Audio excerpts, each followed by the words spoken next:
Right, welcome to the video. Today we're going to be looking at this Zontes U 125. It's going to be a handover video. It's going to be the same video for the U and the U1, just obviously hasn't got all the extras on that the U1 comes with. So first of all, this is your key, or fob, whatever you want to call it. This needs to be near the bike to access anything, to undo the seat, to start the bike up, or to put fuel in. So first I'll show you how to start the bike. Key near it, you see this red button here. Just press this and you'll hear all the beeps and the ignition now is on. To start the bike, you need to make sure your kill button is down and you'll hear the fuel pump prime. Once it's primed, just press the start button with the clutch held in and the bike starts up. Now looking at the clock, you've got a fuel gauge on the right hand side, the mileage count just in the middle, the speed, the rev counter, the time and the temperature. So as I rev that up, the line, as you can see, goes up.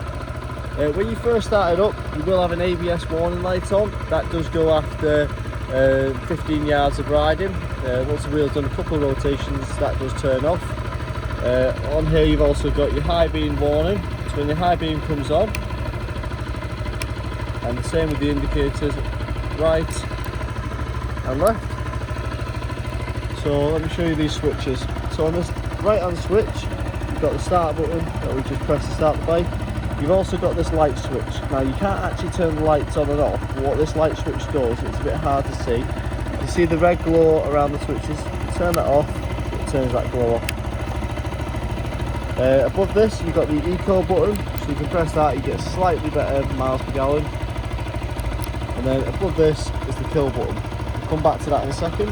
So on the left hand side, get your horn, indicators left and right, and to cancel the indicators push it in. You get your low beam, and then you get your high beam, and then you get your hazards. And then behind this you have got a pass button here, just like putting your high beam on, but it's just a little flick switch.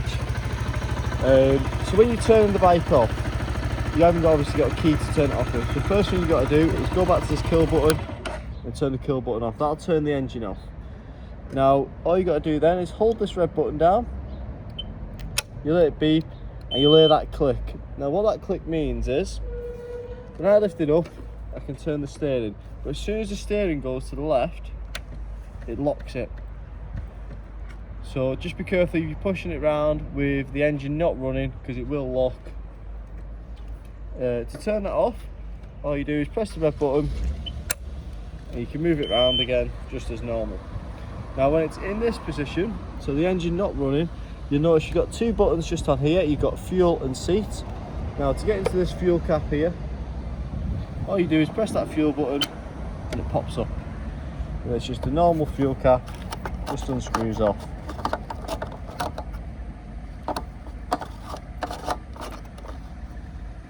And then to close it, push it down. The same with the seat. Obviously you've got no keyhole for the seat. To undo the back seat, you just press the seat button.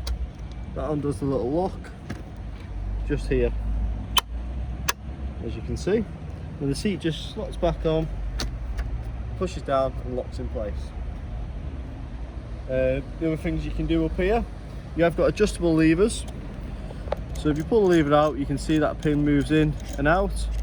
So depending on how keen you want your brake. And the same with the clutch lever.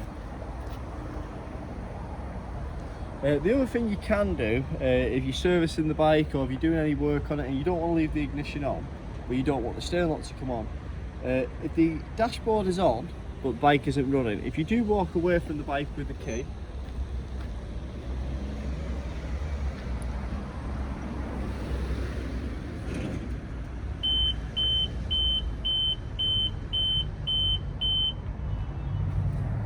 bike will turn itself off because the key is not detected, but now the steering lock isn't on, so you can move it around then, but obviously just be careful when you do that, because if you leave it, someone can now push the bike away because the steering lock isn't on. As you see, it was on the side stand when it was running, but obviously it will not drive away with the side stand down. If the side stand's down, you put it into gear, the engine will cut off. on this side, so it's very easy to adjust the chain. The only difference is, as you can see, it does look a little bit different. We normally just undo the wheel nut and adjust them. You've actually got to loosen this bolt off and this bolt off as well, and then you'll be able to adjust the chain as normal.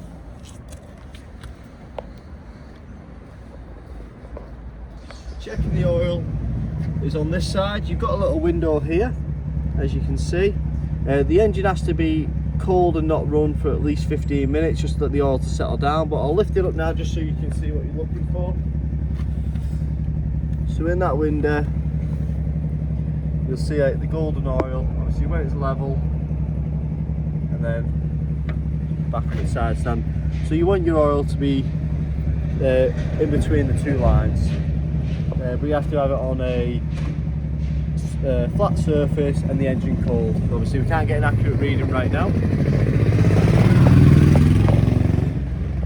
That's everything about the Zontes U and the U1. If you've got any questions, just give us a ring on 0151 424 4207 or call down to our showroom in Widnes. We do have these in stock all the time in all the various colours. Thank you for watching.